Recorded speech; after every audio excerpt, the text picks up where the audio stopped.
देख रहे हैं पावर ब्रेकफास्ट, आपके साथ मैं हूं मानसी दवे। शुक्रवार की सुबह हफ्ते का आखिरी कारोबारी सत्र और आज विदेशी बाजार के संकेत क्या कुछ कह रहे हैं वो जान लेते हैं। और आज इनफैक्ट बुलियन मार्केट यानी सोने चांदी की चाल पर भी आपको जानकारी देंगे, क्योंकि वहां पर भी हम देख रहे हैं बड़ी गिरावट हाथ लगती हुई दिखी है। लेकिन पहले एशियाई बाजार आपके टीवी स्क्रीन पर 17,682 के स्तर पर करीब 77 अंकों की बढ़त के साथ एसजीएक्स निफ्टी में शुरुआत होती हुई दिख रही है। इसके अलावा अगर डाउ फ्यूचर्स देखेंगे, यहाँ पर 50 अंकों की कमजोरी दिख चुकी है। निक्कई में 150 अंकों की बढ़त देखने को मिली है।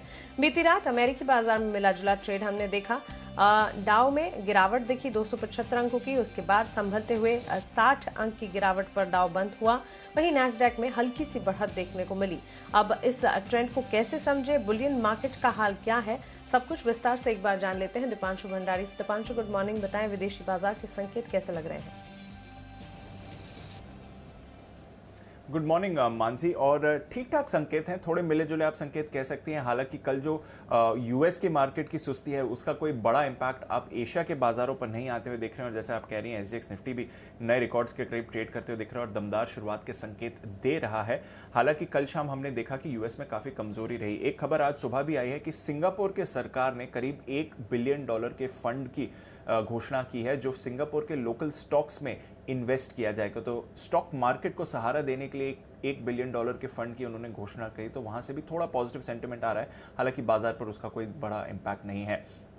कल शाम अमेरिकी बाजारों की बात करें तो शुरुआती सत्र में हमने देखा कि काफी भारी गिरावट के साथ ट्रेड शुरू हुआ था। हालांकि उसके बाद थोड़ी रिकवरी भी अक्रॉस इंडिसेस आती हुई दिखी, बट मिली जुली क्लोजिंग आती हुई दिखी, जहां पर डाउ में करीब 60-65 अंकों की गिरावट के साथ बंद हुआ ट्रेड। हालांकि नैस्डैक में हल्की बढ़त आती हुई दिखी। पर जैसा मैं कह रहा था, शुरुआती सत्र में काफी भारी गिरावट के बाद अमेरिकी बाजार संभले और डाउ भी निचले स्तरों से 200 अंकों से ज्यादा सुधर कर आपको बंद होते हुए दिखा। वहीं रसेल 2000 एकदम सपाट बंद हुआ। हाँ, अमेरिका की जो बॉन्ड यील्ड है वो बढ़कर अब 1.34% के करीब आ रही है, तो यहां पर आपको रखनी पड़ेगी नजर। एक्चुअली इस उतार चढ़ाव का कारण था जो वहां के अगस्त महीने के रिटेल बिक्री के आंकड़े आए हैं। 0.7% की बढ़त रही है और बाजार का अनुमान था कि नेगेटिव 0.8% यानी कि 0.8% की गिरावट आएगी। उसके सामने आपने करीब 0.5% की बढ़त देखी है। तो इसकी वजह से बाजार का काफी स्ट्रॉन्ग रिएक्शन था, क्योंकि अमेरिका एक कंजम्पशन बेस्ड इकोनॉमी है। तो रिटेल बिक्री के आंकड़े आपको दिखाते हैं कि कंजम्पशन में कितनी स्ट्रेंथ है। और अगर इतने अच्छे आंकड़े आएंगे, नेगेटिव के सामने आप पॉजिटिव आंकड़े देख रहे हैं, तो वहां का रिएक्शन बाजार का यह था कि अब शायद फेड अपने स्टिमुलस के कमी में इसको फैक्टर जरूर करेगा। हालांकि बाद में पता चला कि जो जुलाई महीने की बेस थी वहां पर 0.5% की ग्रोथ को रिवाइज करके नेगेटिव 1.8% कर दिया है। तो उस बेस के सामने अगर आप इस बढ़त को देखें तो फिर उतनी शानदार नहीं दिख रही है। तो इसलिए इनिशियली काफी नेगेटिव रिएक्शन रहा इस रिटेल बिक्री के आंकड़े के। हालांकि आंकड़े दमदार थे, पर फिर बाद में बाजार ने थोड़ा रियलाइज करा कि जुलाई के आंकड़ों को रिवाइज कर दिया गया है, तो बेस इसके हिसाब से देखें तो उतनी अच्छी भी बढ़त नहीं है। हालांकि ऑफकोर्स बाजार पर ऑलरेडी इसका बड़ा इंपैक्ट हो गया था। साप्ताहिक बेरोजगारी के दावे भी आपको आते हुए देखे 3.3 लाख पर थे, जो अनुमान से थोड़े ज्यादा थे। हालांकि पिछले कुछ हफ्ते पहले जो हरिकेन आया था उसका इंपैक्ट किया जा रहा है कि वहां से जॉब क्रिएशन थोड़ा कम हुआ। आज काफी वॉलेटाइल ट्रेड हो सकता है यूएस में, क्योंकि आज 4 कॉन्ट्रैक्ट्स की एक्सपायरी है। Stock futures, index futures, weekly futures, ऐसे करके 4 कॉन्ट्रैक्ट्स की एक्सपायरी होने वाली है। तो आज काफी वॉलेटाइल ट्रेड रह सकता है यूएस में। यूरोप में आपने हल्की बढ़त देखी। कच्चे तेल में भी हमने देखा स्टेबिलिटी है। ब्रेंट $75 75-50 के करीब ही ट्रेड करते हुए दिख रहा है, जो ऊंचाई के करीब है 2 महीने की। और ऑफ कोर्स जो रिटेल बिक्री के आंकड़े आए थे वहां पर गोल्ड पर काफी भारी असर पड़ते हुए दिखा और करीब $50 की गिरावट, 2% की गिरावट आपने गोल्ड में कल देखी थी। बिल्कुल दीपांशु, शुक्रिया विस्तार से विदेशी बाजार के संकेत समझाने के लिए। तो काफी कुछ हुआ विदेशी बाजार में। एशियाई बाजार की शुरुआत भी आपने देखी, लेकिन साथ ही बुलियन मार्केट में क्या हो रहा है। सोने में तेज गिरावट आई है और इसका दाम महज कुछ घंटों में ही 800 रुपए टूट गया है। फिलहाल दाम 1 महीने के निचले स्तर पर है, जबकि चांदी करीब 10 महीने का निचला स्तर छू चुकी है।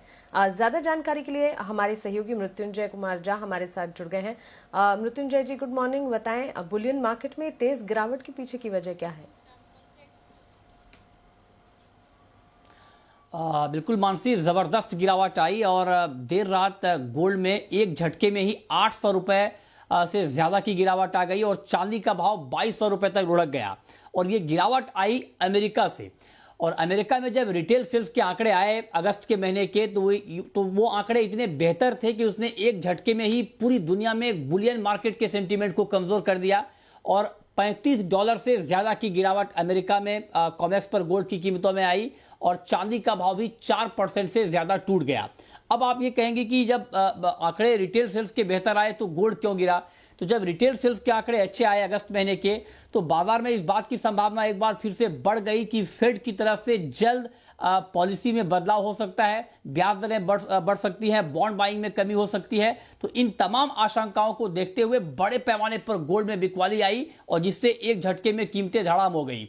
और इसके अलावा अब चूंकि फेड की मीटिंग भी होने वाली है आगे, तो बहुत सारे मेंबर्स का ये मानना है कि वक्त आ गया है कि अब दुनिया की अमेरिका के आर्थिक हालात धीरे धीरे बेहतर हो रहे हैं, तो फेड की पॉलिसी में बदलाव होना चाहिए। ये डर, ऐसा डर था बुलियन मार्केट के लिए जिसने देर रात गोल्ड मार्केट को बहुत तबाह किया और जोरदार गिरावट गोल्ड और सिल्वर की कीमतों में आई।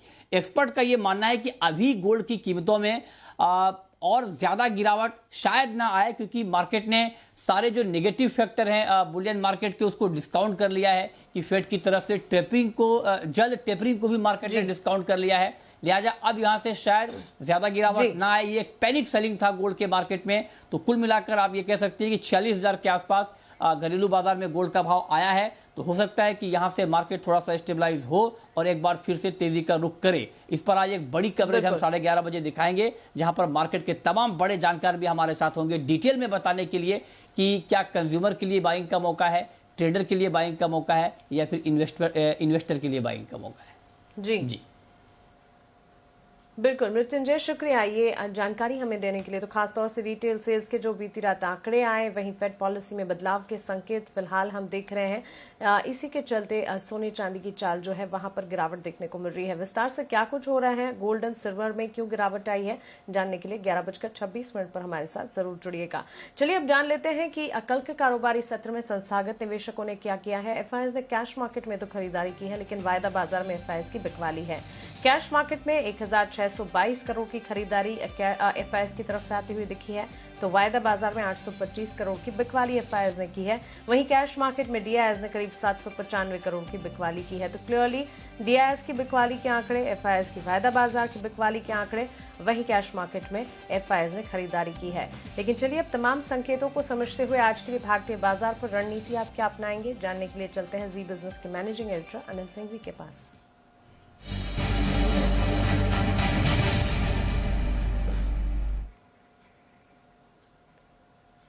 Anil sir, good morning sir. विदेशी बाजार के संकेत, एफआईएस डीआईएस का एक्शन और गोल्ड सिल्वर की एकाएक गिरावट, इन तमाम संकेतों को कैसे समझे और हफ्ते के आखिरी कारोबारी सत्र क्या करें, स्ट्रैटेजी क्या बनाएं?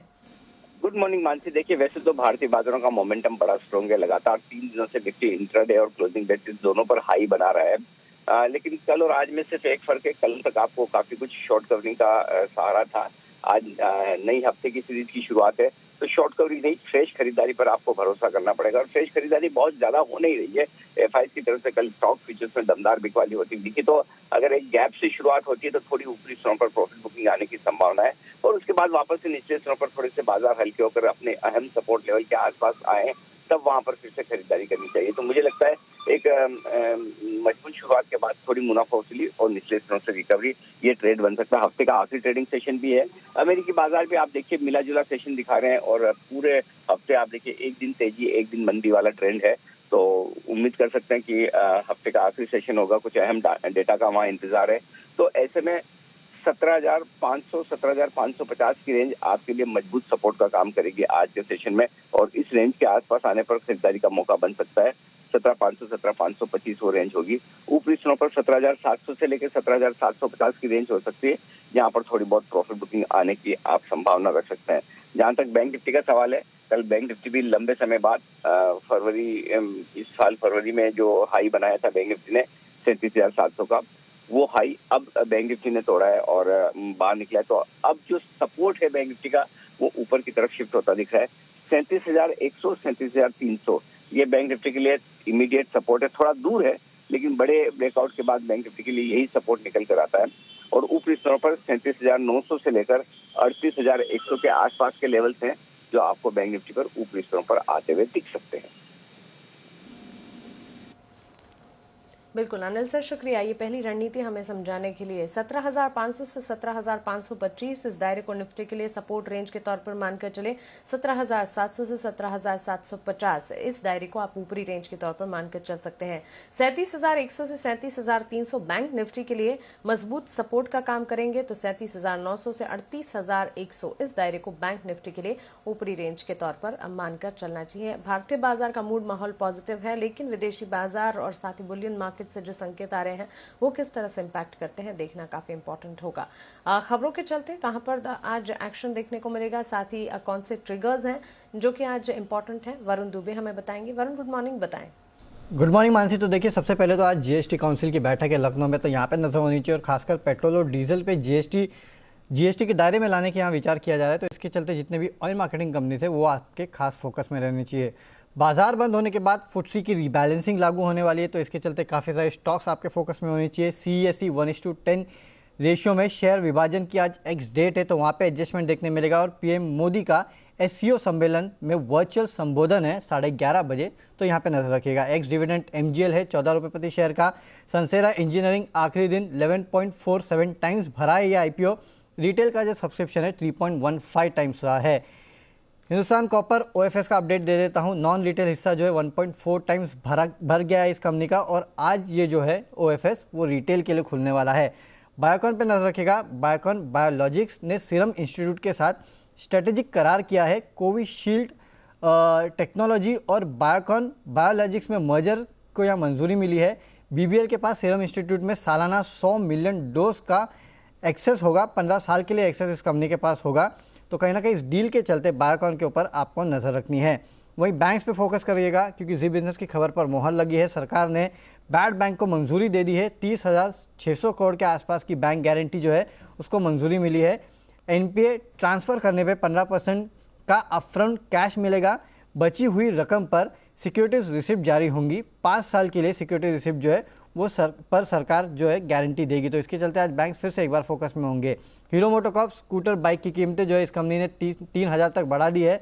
अलग अलग वेरिएंट पे अलग अलग दाम बढ़े हैं। 20 सितंबर से ये जो बढ़े हुए दाम हैं वो लागू होंगे। TVS मोटर्स स्विट्जरलैंड की कंपनी गो कॉर्पोरेशन का अधिग्रहण जो है इस कंपनी ने किया है। E-मोबिलिटी के कारोबार में ये कंपनी है, तो ये कंपनी भी अब E-मोबिलिटी की तरफ बढ़ चुकी है। एक नया अधिग्रहण इस कंपनी ने किया है। हिंडाल्को नाल्को एल्यूमिनियम फॉयल पर एंटी डंपिंग ड्यूटी जो है वो लगाई गई है, तो इसका इंपैक्ट इन काउंटर्स पे होगा। भारतीय एयरटेल चेयरमैन सुनील मित्तल की तरफ से बयान आया है कि मोरेटोरियम का फ़ायदा जो है ये कंपनी उठाने वाली है।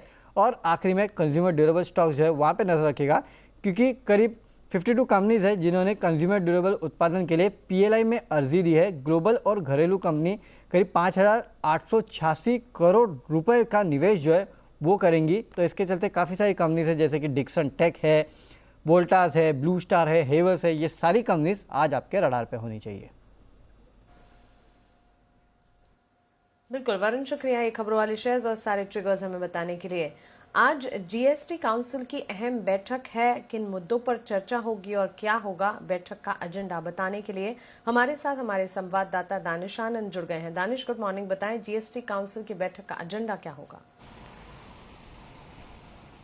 Good morning. देखिए, आज 11 बजे से GST की 45वीं बैठक की शुरुआत होगी, और ये काफ़ी बड़ी मीटिंग इसलिए मानी जा रही है क्योंकि काफ़ी समय के बाद, काफ़ी महीनों के बाद एक फिजिकल फॉर्मेट में हो रही है। और जहाँ तक एजेंडा की बात आती है तो काफ़ी ऐसे मुद्दे हैं, काफ़ी ऐसी प्रोडक्ट और सर्विसेज हैं जो फिलहाल GST के दायरे में नहीं आती हैं, उनको GST के दायरे में लाने पर विचार हो सकता है। सबसे पहले अगर हम कॉम्पनसेशन सेस की बात करें तो जो राज्यों को कॉम्पनसेशन सेस दिया जा रहा है उसको 2022 से आगे बढ़ाने पर GST काउंसिल विचार कर सकता है। वहीं दूसरी तरफ पेट्रोलियम प्रोडक्ट जैसे कि पेट्रोल, डीजल, इन सबको GST के एम्बिट में लाने पर आज GST काउंसिल चर्चा कर सकता है। और ऐसे कुछ प्रोडक्ट और सर्विसेज हैं जिन पर GST को बढ़ाया जाएगा, जैसे कि सोलर मॉड्यूल्स पर GST 5% से 12% तक बढ़ाया जा सकता है। उसी तरह ब्रिक सर्विसेज पर भी जो GST है उसको 5% से 12% तक बढ़ाने पर GST काउंसिल विचार कर सकता है। और कुछ ऐसी सर्विसेज है जैसे कि क्लाउड किचन से जोमेटो या स्विगी से जो खाना मंगवाते हैं वो अभी GST के एम्बिट में नहीं आता है, तो उसको भी GST के एम्बिट पर लाने पर आज काउंसिल चर्चा कर सकता है। और जहाँ तक रॉ मटेरियल मेटल्स की बात आती है, जैसे कि एल्यूमिनियम, आयरन, जिंक, कोर्स, इन सब पर भी जीएसटी को 18% तक बढ़ाने पर जीएसटी काउंसिल चर्चा कर सकता है। तो आज बैठक की शुरुआत 11 बजे होगी। सारे ही राज्यों के फाइनेंस मिनिस्टर्स लखनऊ में आएंगे और रात के 8 बजे एक्सपेक्टेड है कि वित्त मंत्री निर्मला सीतारमण एक प्रेस कॉन्फ्रेंस करेंगी और जीएसटी काउंसिल ने जो निर्णय लिया है उस पर एक फाइनल आंसर्स देंगे।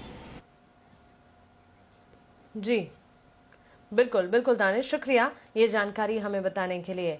जी बिजनेस के खास शो बाजार आज और कल में एचडीएफसी सिक्योरिटीज के वीके शर्मा ने ऑप्शन की दमदार रणनीति सुझाई है, चलिए देख लेते हैं। आज दो ऑप्शन हैं, एक्सिस बैंक और दूसरा है अडानी पोर्ट्स, ए और ए। तो एक्सिस बैंक में 820 की कॉल ली जा सकती है जो 13 रुपए पे क्लोज हुई है। 8 रुपए का रहेगा स्टॉप लॉस और टारगेट आपका रहेगा 23 रुपए। दूसरी तरफ अडानी पोर्ट्स में 780 की कॉल लेने की सलाह। 22.5 रुपए पे ये कोट हुआ है लास्ट। 14 रुपए तक आप स्टॉप लॉस रखिए, ये 14 रुपए तक नहीं, 14 रुपए का ही स्टॉप लॉस रखिए और टारगेट आपका रहेगा 37 रुपए का। 4 ट्रेडिंग कॉल्स हैं। चॉइस ब्रोकिंग से शुरुआत करेंगे। सुबेन लाइफ में खरीदारी किराए 92 के टारगेट से 83 का स्टॉप लॉस लगाना होगा। आनंद राठी सिक्योरिटीज एसबीआई लाइफ पर खरीदारी किराए दे रहे 1225 के लक्ष्य को मानकर चले 1162 का स्टॉप लॉस लगाएं। Centrum broking city union bank पर खरीदारी किराए दे रहे 163 के टारगेट्स के लिए 155 रुपए और 50 पैसे का स्टॉप लॉस लगाना होगा। वहीं एचडीएफसी लाइफ पर भी खरीदारी की राय सेंट्रम ब्रोकिंग की तरफ से अगर खरीदारी करके चलते हैं 775 के लक्ष्य को मानकर चले 745 का यहां पर एक स्टॉप लॉस आप जरूर लगाएं। चलिए आगे बढ़ते हैं। कोटक सिक्योरिटीज के senior VP equity research Shrikant Chauhan अब हमारे साथ जुड़ गए हैं। श्रीकांत जी, गुड मॉर्निंग, स्वागत है आपका जी बिजनेस पर। आज के लिए मार्केट पर आपका आउटलुक और आपके रिकमेंडेशन दोनों बता दीजिए। गुड मॉर्निंग मानसी जी। देखिए, वैसे मार्केट जो है उसने एक अच्छी तेजी पकड़ी है और ये तेजी बरकरार हो रही है, यानी कि लगातार अगर आप देखें तो हफ्ते दर हफ्ते मार्केट बढ़ते जा रहा है। और इस बार भी अगर आप देखें तो मार्केट कल के दिन में जो एक्सपायरी थी, वीकली एक्सपायरी, उस दिन में हमने हाईएस्ट क्लोजिंग देखी थी। तो हमें लगता है कि 17,700 अभी एक इम्पोर्टेंट पड़ाव रहेगा। वहां पे हमें लगता है कि थोड़ी सी प्रॉफिट बुकिंग आ सकता है क्योंकि मार्केट काफी चल चुका है। बट लोअर लेवल्स जो रहेंगे वहां पे अगर आप देखें तो जो सपोर्ट्स है वो शिफ्ट हो चुके हैं। 17,300, 17,450 से अभी ये सपोर्ट शिफ्ट होकर 17,500 के करीब आ चुके हैं। तो अगर मार्केट में कोई गिरावट अगर आती है तो इससे बिल्कुल बाय किया जा सकता है। लेकिन करंट लेवल से अगर हायर ओपनिंग होती है, जैसे अभी सिंगापुर निफ्टी दिखा रहा है, तो मुझे लगता है कि 17,700 के करीब हमें थोड़ा केयरफुल रहना जरूरी है। बैंक निफ्टी में अच्छा ब्रेकआउट फॉर्मेशन बना है और अगर आज शायद इंट्राडे में कोई डीप अगर बनता है तो वहां पे एक तेजी की पोजीशन हम बना सकते हैं। इसके अलावा अगर स्टॉक्स की बात करें तो हमें लगता है कि रिलायंस इंडस्ट्रीज में अच्छी तेजी बन सकती है। यहाँ पे जो नेक्स्ट लेवल्स रहेंगे वो रहेंगे 2480, 2490 के, और शायद मुझे लगता है कि आने वाले 10 या 15 दिनों में ये स्टॉक शायद 2550 के करीब भी जा सकता है। तो करंट लेवल से इसे बाय करें, 2390 का स्टॉप लॉस रखें। और साथ ही साथ मुझे लगता है कि जो भी एक स्पेसिफिक न्यूज फ्लो आया है बैंक्स के लिए, वहां पे हमें लगता है कि कैनरा बैंक में अच्छी तेजी बन सकती है। 167 के करीब है, 167 के करीब।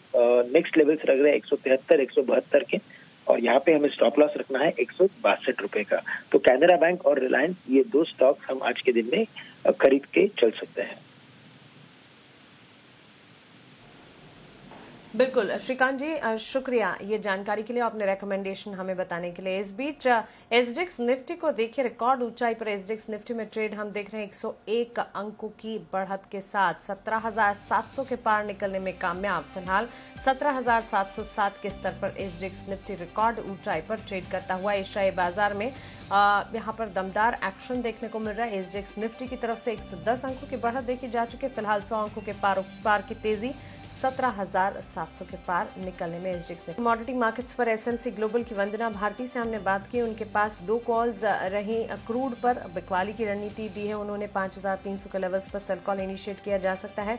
5,250 का स्टॉप लॉस मानना चाहिए। 5,200 का टारगेट यहाँ पर लगाना होगा।